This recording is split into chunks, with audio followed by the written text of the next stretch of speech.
Hey everybody, welcome to Daddy Duty 365, the podcast where celebrity dads reveal all the good, the bad, and the funny of fatherhood. And you already know who I have in the building, the prankster himself, the one and only Nephew Tommy from the Steve Harvey Morning Show. All right, Nephew Tommy in the building. Glad to have you again. Thank you, man. Thank you for having me. I appreciate it. He's been one of the funniest fathers that I've talked to so far. You were on my show, the CW39 Morning Show, and I said, we got to get him on Daddy Duty 365. Yeah, man. I'm glad we did. Because, first of all, do the kid roll call for us. The name, the ages, and genders of your kids so everybody can be clued in. We'll start from the top. Thomas Miles III. Trey, that's my son, 22 years old. Okay. My daughter is Sydney Ann Miles, 15 years old. And the youngest of the bunch is Jordan Miles, and he is 8 years old. 8 years old, so let me guess, he runs the house? He runs the house.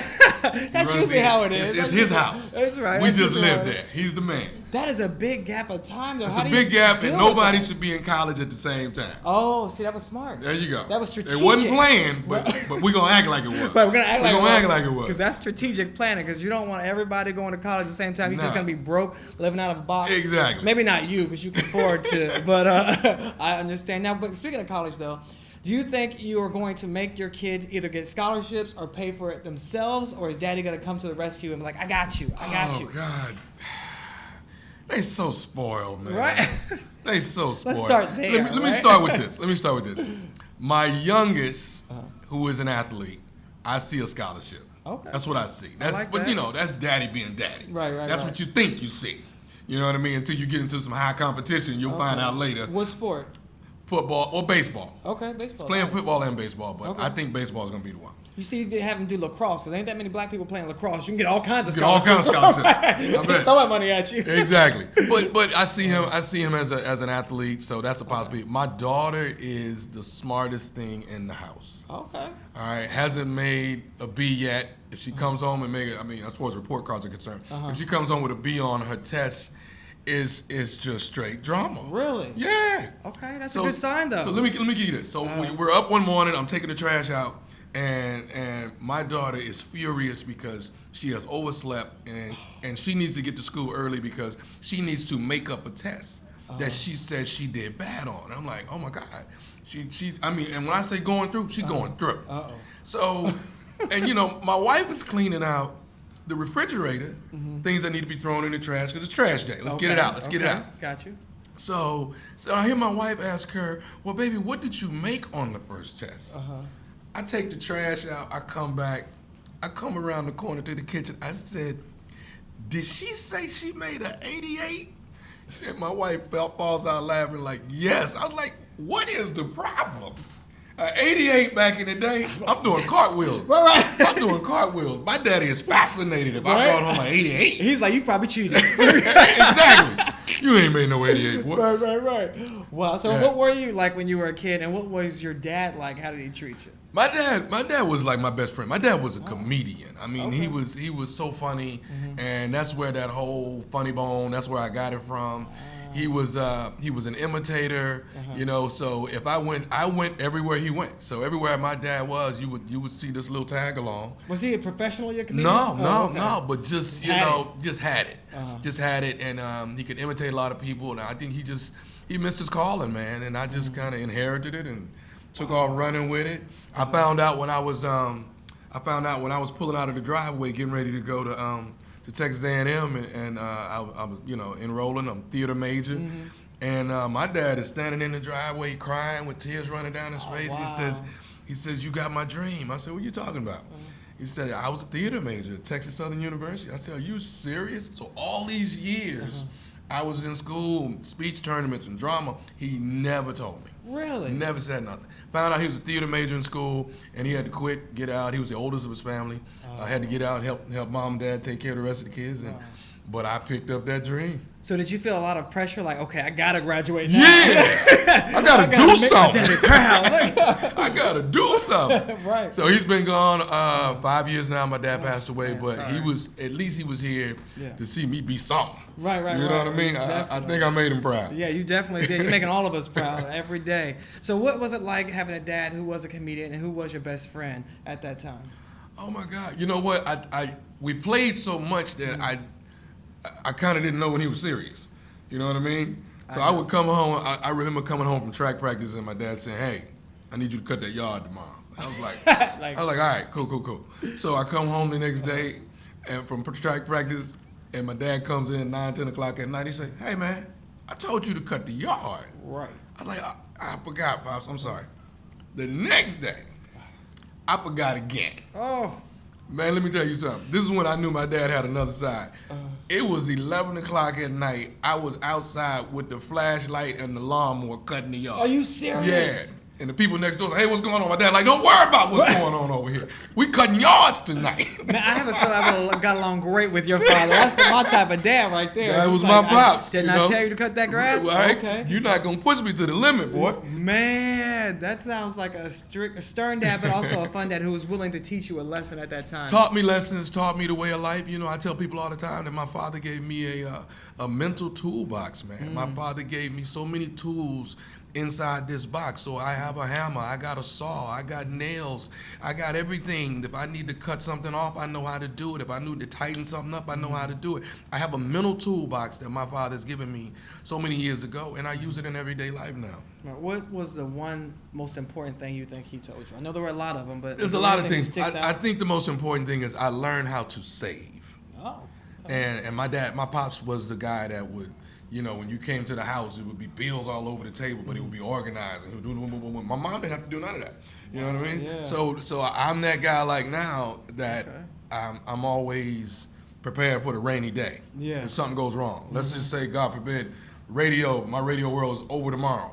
I can ride for a while. Knock on that wood. I can ride for a while. But I think that was one of the most things that he instilled with me is learn how to save your money. Don't spend all your money. You know, if you make $5, you know, save $3. Right. You know, and I've been doing that forever. Wow. So are you now passing that down to your children? And it's hard because they spoil. I know. They spoil, man. It's a whole different breed of kids, man. Yeah. You know, for one, they don't go outside and play.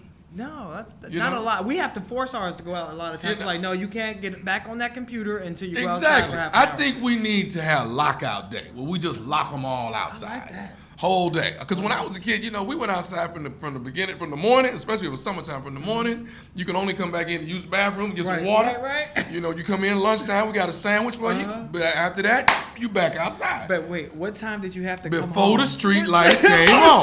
That's how it works, baby. You already know you better be in the house before the street lights come on. You knew it because the street light, you could hear it warming up. You already knew about 4 more you better be in that house. It's over.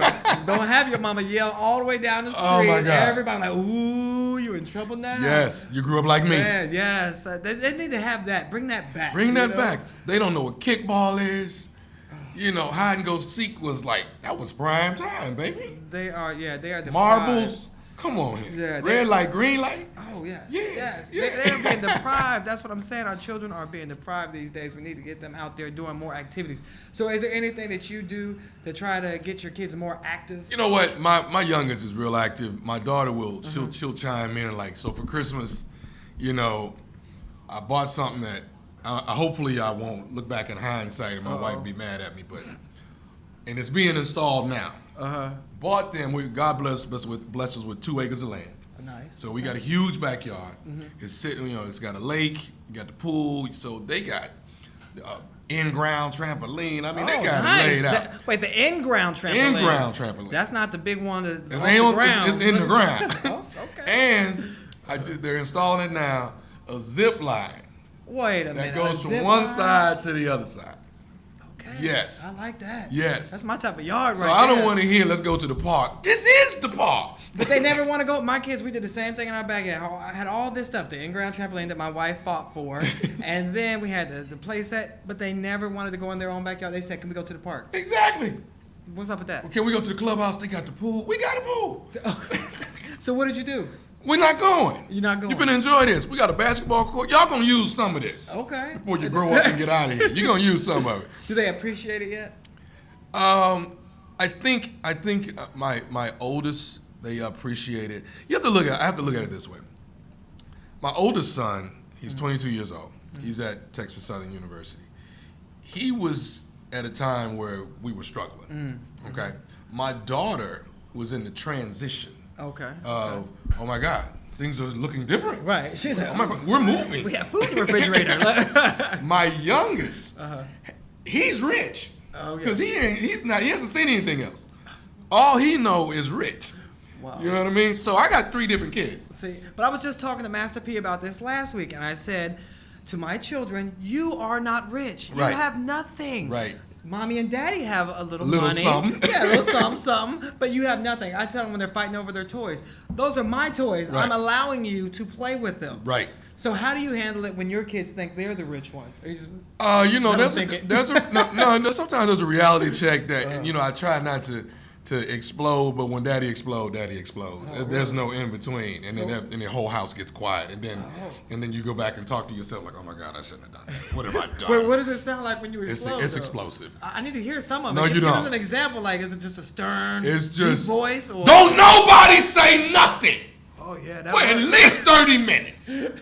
Yeah, that's where we at right now. I'm afraid to talk right now. I don't know if I should say anything. Look. You know, if you got rich kids, you got to scam a little Yeah, bit. it's scary. Like some other kids, their friends are not dealing with that, I'm sure.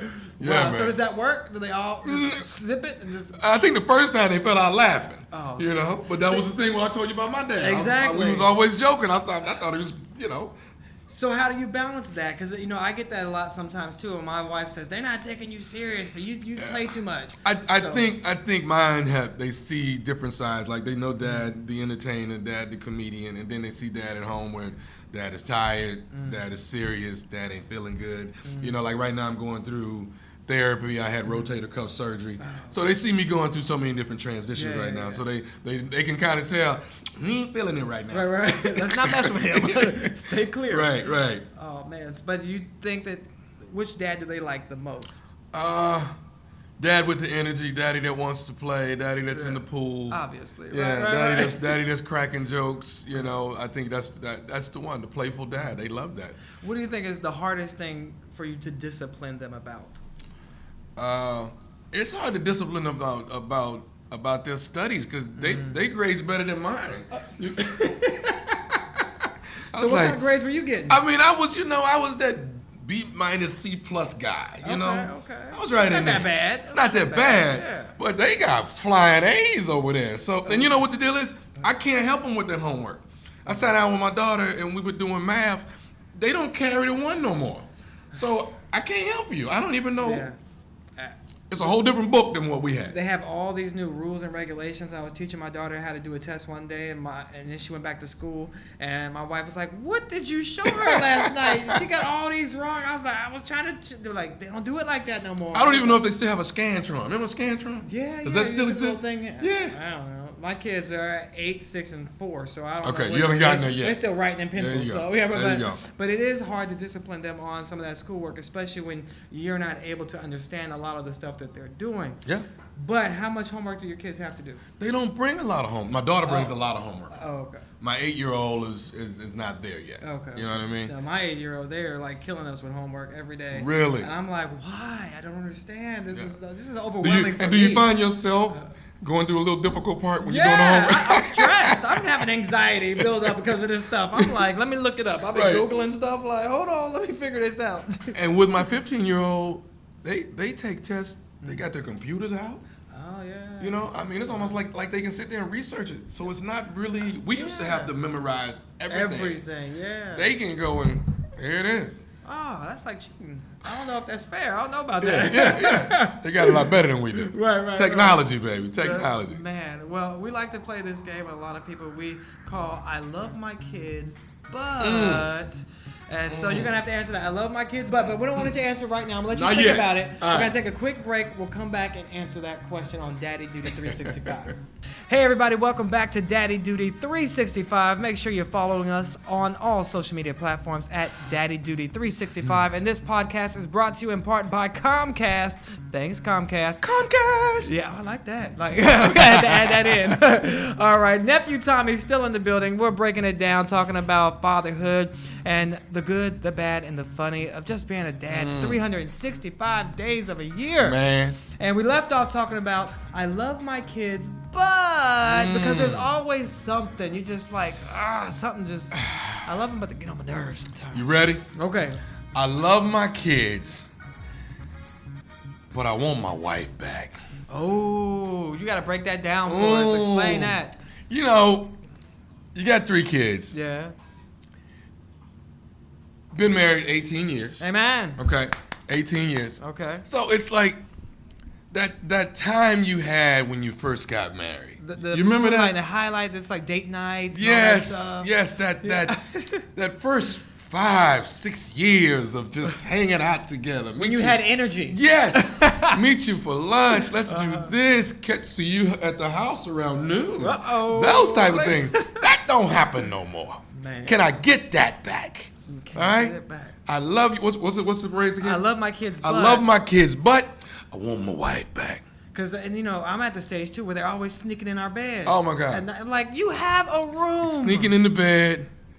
They got an issue when the door is locked. Oh yeah, they'll be And banging my on. 8-year-old has the nerve to walk in. What is this door locked for? In his What is house. that? Right.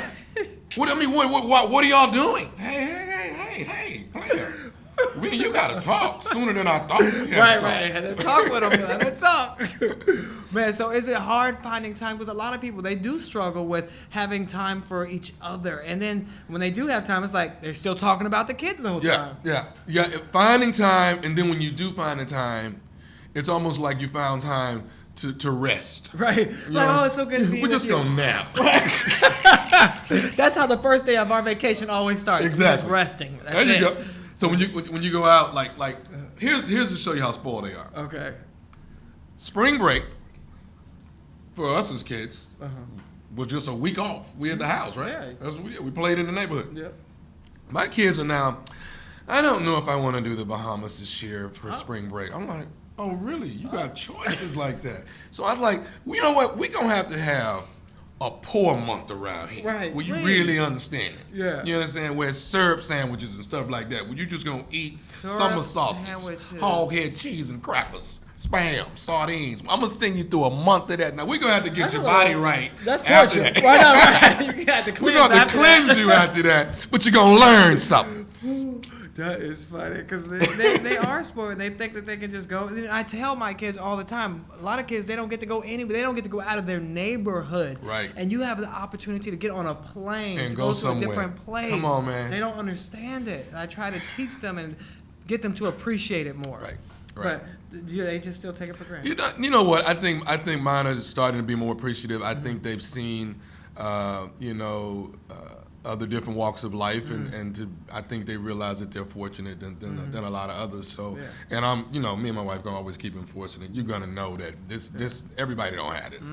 So we are blessed more than anything. And my oldest, they get it, and the young one, the little rich one, he gonna get it sooner or later. Little rich one, I like that. Little rich boy. the prince. So we gotta help other dads out there now with this issue of not having time for each other. What things have you tried, either successfully or unsuccessfully, to spend more time You know with what? your wife? You got to have dedication. You have to make time. When you guys do find that time, you can't. You got to dedicate it to each other, and you got to say, you know what? This is our day. This one, that day, that's us. Okay. Let's catch a movie. Let's go have lunch. Let's go do this. Let's go do that. And if you don't, then time's gonna go by, and you're gonna look up and you're like, I don't know her anymore. Right. She's with those kids. Yes. The leeches. They They're just against hang me. on. And not only do they hang on, they will come between you and Oh, be my right up God. between you like, yeah, we don't like when you guys touch. Yes. But my wife and I have started to incorporate weekly date nights. Okay. Or we call them day dates because the kids are in school. We can save money. We don't have to get a babysitter. Day dates. I like that. Day dates. Because I'm like, I got to pay the babysitter. Before you even leave the house, you done already spent $100. Right. So that's why I'm like, okay, we're going to do day dates. That way, the kids are in school. We can go to the movies and go out to lunch. And then every week, we try a different restaurant to keep it exciting. It's not like you're going to the same spot every time. Right. It gets boring. Move it around. So, yeah. And then every month, we try to do a different activity. Like, they have these things where you can do, like, axe throwing or DJ for a day or a gun range or I'm gonna pass on that horseback axe. ride. Though. I'm gonna pass on that It's actually axe. a lot of fun. You just throw in the axe trying to hit the target. It's like darts, but on another level. They got life insurance on me, partner. I've seen the zeros on this life insurance. No. Make sure y'all don't get in an argument before you go. Exactly. Because otherwise, throwing. it was an Black people throwing axes. Come on. That's why you have to do it, because it's different, stepping out of your comfort zone, doing something that you normally would not do. Okay. Ice skating, putt, golf. Putt. Yeah. I'm with you. Okay, something like that. Ice skating with a lot of padding on. Right. Hold the rail.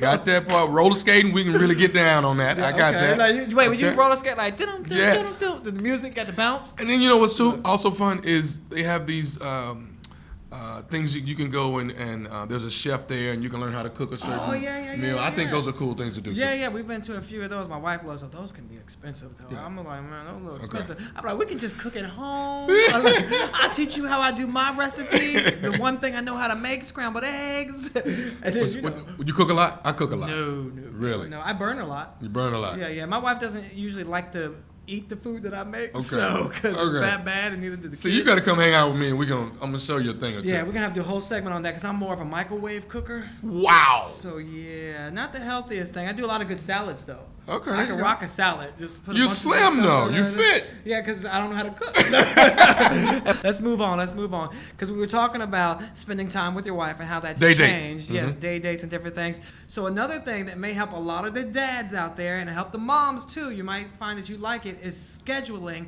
those intimate times. Depending on his now, is that good to do? Because a lot of people say, because yeah, if you schedule an intimate moment, is it really an intimate moment?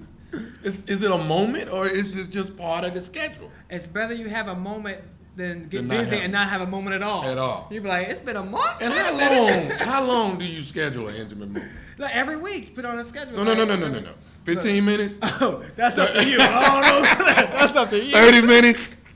But maybe it can be part when you of get the my day. age, 7 minutes. And then we can go have lunch. Because you're going to be hungry. You got the munchies. Well, however much time you need. Some people like to cuddle before or after. I don't know. However much time you think you need, you just schedule, hey, it can be part of that day date. Right. Before or after the day date, this is what's going to go down. You already know. 7 minute date. 7 minute date. I'm sorry.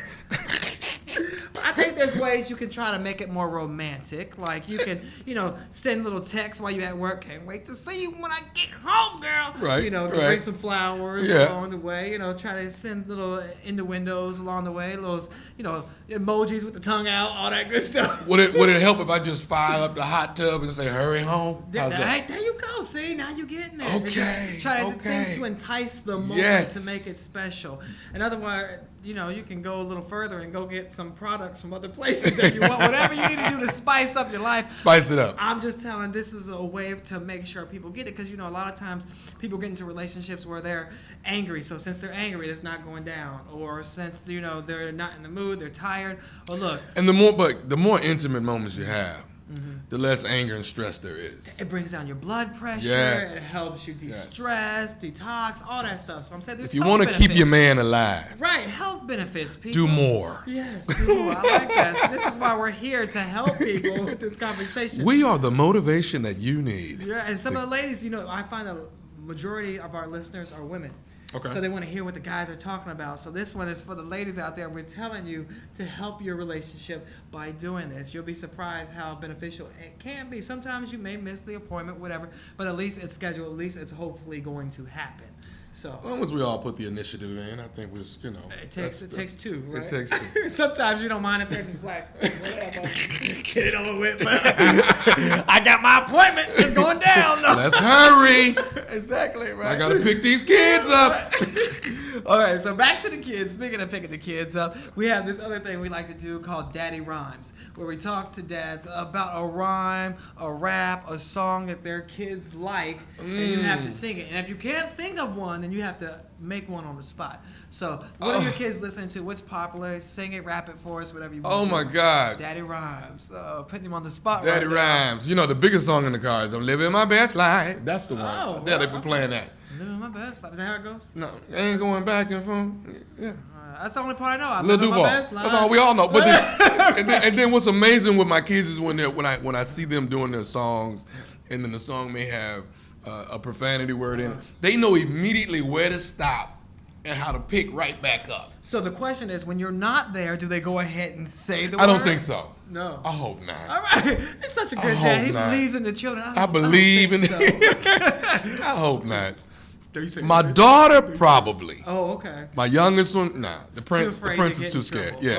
Okay. Yeah. That's fair, because you never know what kids are doing. That's one of the things I worry about with my kids, and when I'm not there, is what they're doing that I don't know they're doing. And then we try to open up this space to make it very conversational. You can tell us anything. You can talk to us about anything, and try to get them to be comfortable enough with us.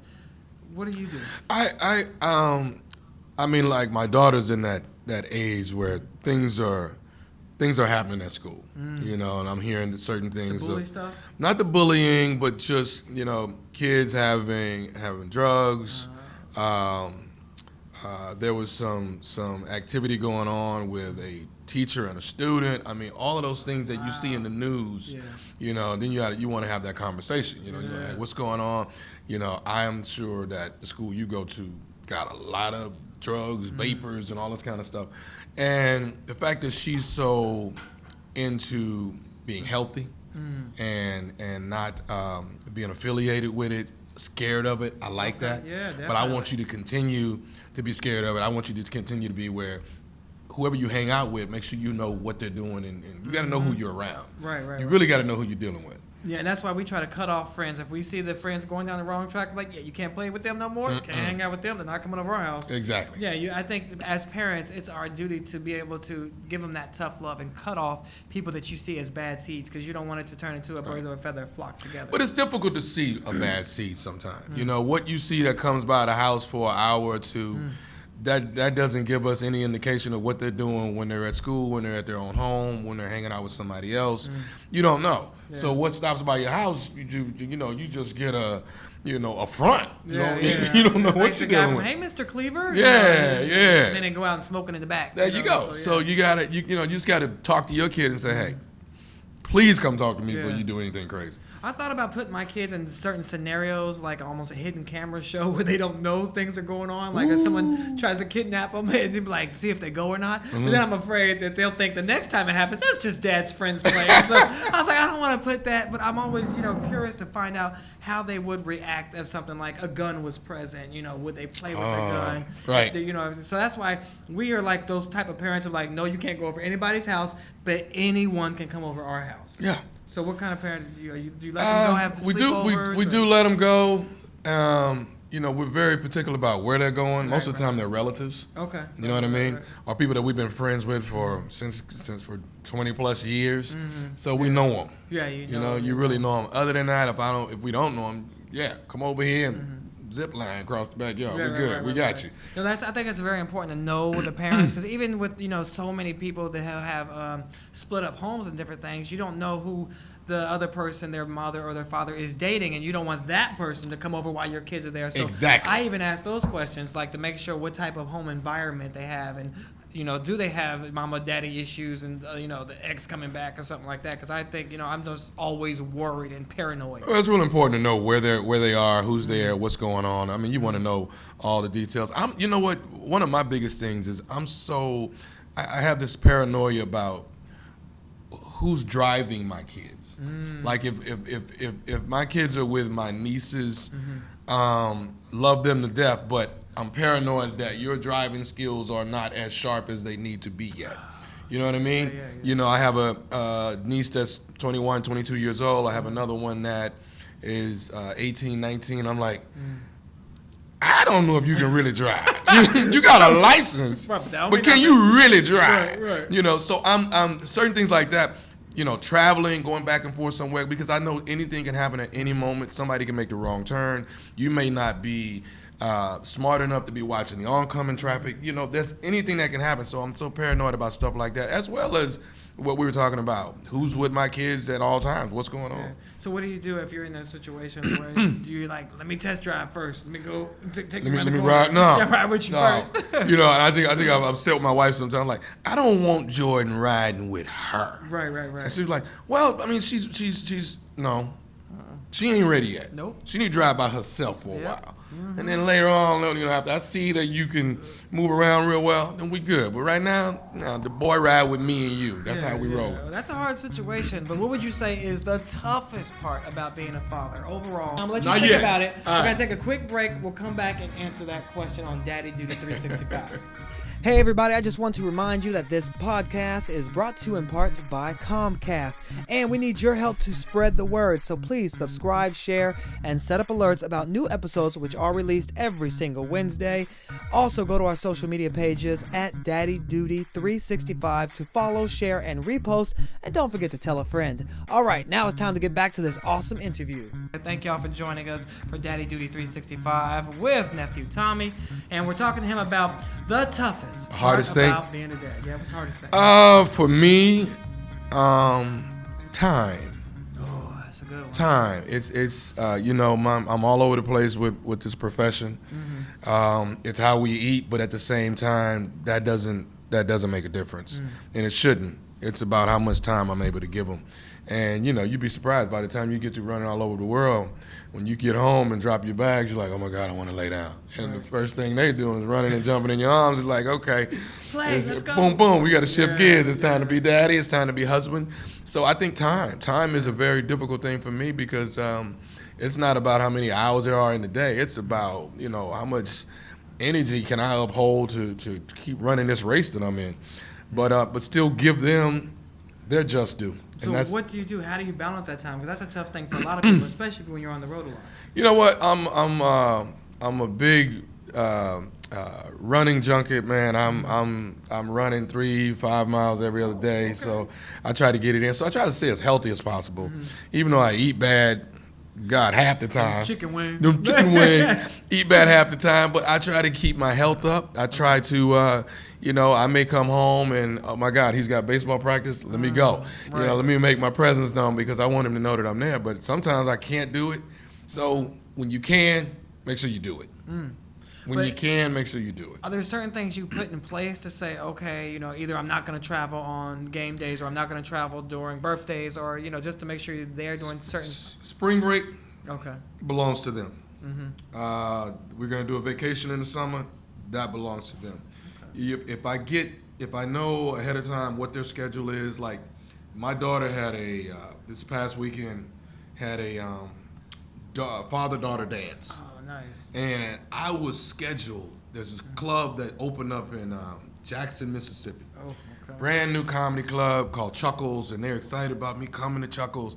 And the club owner had been talking about it for months, and we got your date lined up. And then my daughter comes to me and says, hey, I got this daddy-daughter dance. Oh. And I was like, well, when is it? And I opened up my calendar, and I was like, ooh, that's Jackson, Mississippi. And I'm looking at it again, whoo.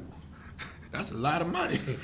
Don't want to pass that up. I called Jackson, Mississippi. And I said, and I just told the guy, I said, hey man, this might sound crazy to you. I said, my daughter's got a daughter-daddy dance. Oh, man. And he was like, you got my heart, dude. Oh man. He said, I understand. We'll reschedule. Okay. So we moved it to sometime in April. Okay. But I just things like that.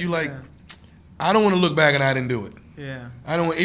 And matter of fact, we got there and we were bored. Really? But guess what? We left there and went and had dinner. It was me and her. And you were bored together, and it was still turned into a great story, a memory. It turned into a good night. Yeah. We able to talk one-on-one, and she's telling me everything that's going on at school, everything that's going on with her, and it was daddy-daughter date night.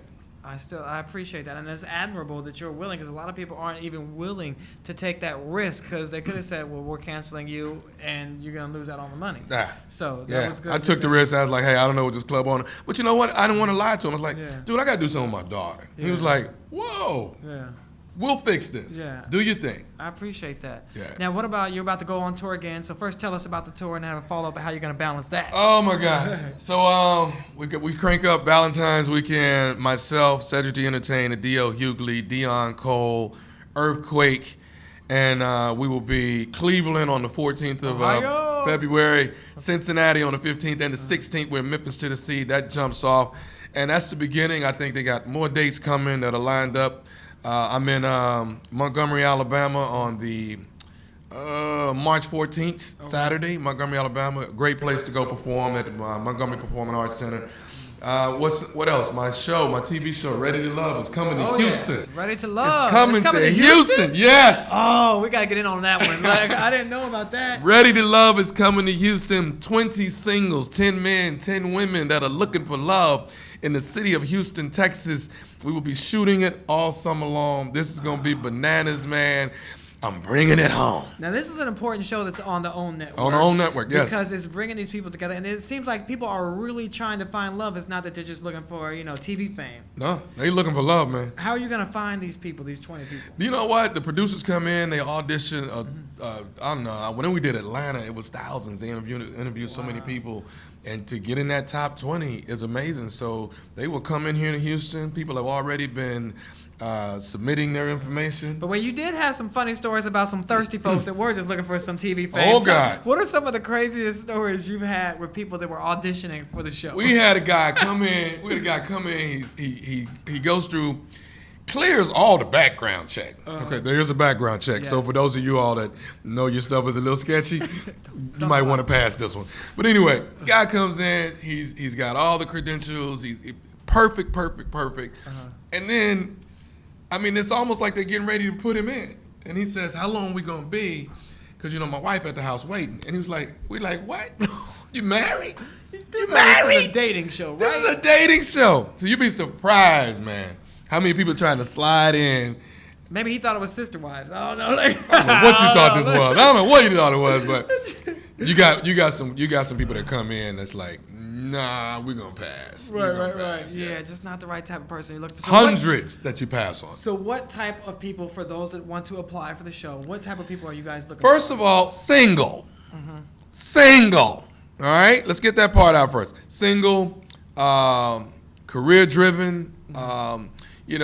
These are people that are between their 30s and 50s that are looking for love. You may have been in a relationship in the past. You may have been married. You may have been so caught up in your career, but now is the time you're saying, I want to take time for me. I want to find somebody for me. And I would like to get on Tommy's show, Ready to Love, 3rd season, Houston, Texas, and see if I can find someone for myself. Men, you're looking for a good woman or good woman, you can find it. Ladies, you're looking for a good man, it can be done. I found love in Houston 20-something years ago. Wow. You can do it too, baby. Wow. Won't he do it? Want to know it? Wow. I was having church up in here. So what is the most important advice you would give to the people out there watching the show, as well as those people that are watching you on TV? Any kind of advice? Advice about dating, about finding that right person. I think Staying dating together 18 years like you did. Dating is about communication. Being together for a long period of time is about communicating. It's about talking. It's about knowing what's going on in the other one's lives. You'd be surprised how many people are in relationships and don't know what's going on with that person on a mental perspective. You know what I mean? So you gotta talk. And I think we get caught up in texting so much. Yeah, and right next to each other. Right. And texting can actually send things in a different direction. You're like, and you can walk away and be 2 days later. Why did she say that to me? Via text. Why did she say that? What did that mean? And now this person's thinking a whole nother thing, and the person that said it, like, I ain't mean nothing. And it gets where everybody's going down a different road, and you're not on the same path. But if you talk, you know what I mean? Yeah. People don't talk anymore. People don't hold hands anymore. People don't ask each other to dance when you're at the club. You you look at the younger generation, like all the guys out there on the dance floor together. What are y'all doing? What's going on here? Right. I don't understand that. When you ask someone out on a date, you go and you look them in the eye and you ask a young lady out on a date. You don't text her and say, hey, won't you meet me at that? Ain't how it's done. No. You open her door. There's this whole chivalry that it's been lost. So when you say communicate with your wife, what is the type of communication you are talking about? Because a lot of people say communication, but they still don't talk. Like you said, they're texting. So do you sit down? You have scheduled family meeting times? I don't think it's family meeting time. I think in general conversation, I think, I can have a whole lot that's barreling down on me from work, and I can say, I got this going on, that going on, and you just start, laying out what's been happening with you. And it's not, every day, but as big things happen, I got to come talk to the person that I care the most about. Right. And say, hey, there's a deal on the table. You're not going to believe this. Let's just hope and pray we get this one. So, you want to include her in this whole career thing that's happening. Some things I don't say, because some things I don't want to jinx it. I'm like, okay, I don't want to talk about this one. Right. Let me wait a while. Yeah. But some things that you can look down and say, hey, there's a job down here. They want me to host this on this island. You want to go? Yeah. And then you got 6 months to get ready. Yeah. I'm getting my girlfriend. We gonna do that, you know. And I then she think gets that's included. important too, that you're including her in these life decisions and these changes, because a lot of times I'm the man, I know what's right, I'm gonna do it. But a lot of times you need that perspective of that, counterpart saying, well, did you think about this, or did you think about these results if this happens? You know. So I think that's important that you have those conversations, and that people out there talk to each other, because especially if you're looking for love, you gotta be able to have these conversations that are important. And it's almost time to wrap up this conversation. But before we go, we've got to ask you, which one piece of advice you would have given Nephew Tommy before he had kids? Yes. Be patient. Be very patient. That's not one of your virtues? Be patient. All of my kids are all three of them are completely different, and you have to have patience in different ways. So, I have the two that are at home. I have patience for them in a certain way, and I'll be honest. I have an older son. We don't see eye to eye the majority of the time. So, love him as I do, but I'm still that father with the tough love that I'm trying to have patience. So what did you do this time around with the younger kids that you may have done with the other one that didn't work out? And you're like, okay, I'm gonna change the way I tried to. I've had more time for them. My firstborn, I didn't have a lot of time. I was a hustler. I was trying to get it, and I knew what it took to go get it, and I did it. I went and got it, and I wasn't there as much as I could have been. So looking back on that now, do you regret that? Do you feel like you are trying to make up for that with the other kids because you? I don't think I'm making up for it. I think I'm giving them the time that's available. The time in the past, that time was not available.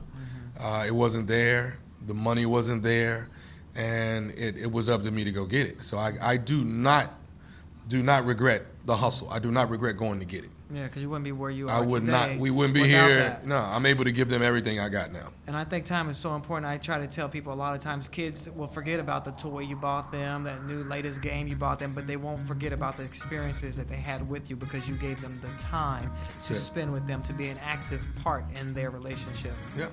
Even though the father and daughter dance was boring. Yes. Yeah. Still spend that time. We still had time. There you go. So we appreciate you spending time with us Pleasure, today man. on Daddy Duty 365. Make sure y'all follow him. The tour is coming up. Nephew Tommy is coming to a city near you. It's a huge tour. It's going to be hilarious. I already know it. Go to thomasmiles.com and you can see all my dates. thomasmiles.com. There's also a button on there for Ready to Love. If you want to click on it, if you're looking for it, be careful. Be careful. Ready to Love is in the air. It's coming to Houston. All right. Thank you, Nephew Tommy. Pleasure, man. Hey, everybody. Before you go, we just want to say thanks again for watching this episode of Daddy Duty 365. But we also need your help to get the word out about this new podcast. So please subscribe, follow, share, and set up alerts to be notified of new episodes when they drop every single Wednesday. And remember that this podcast is brought to you in part by Comcast. Thanks, Comcast. Comcast.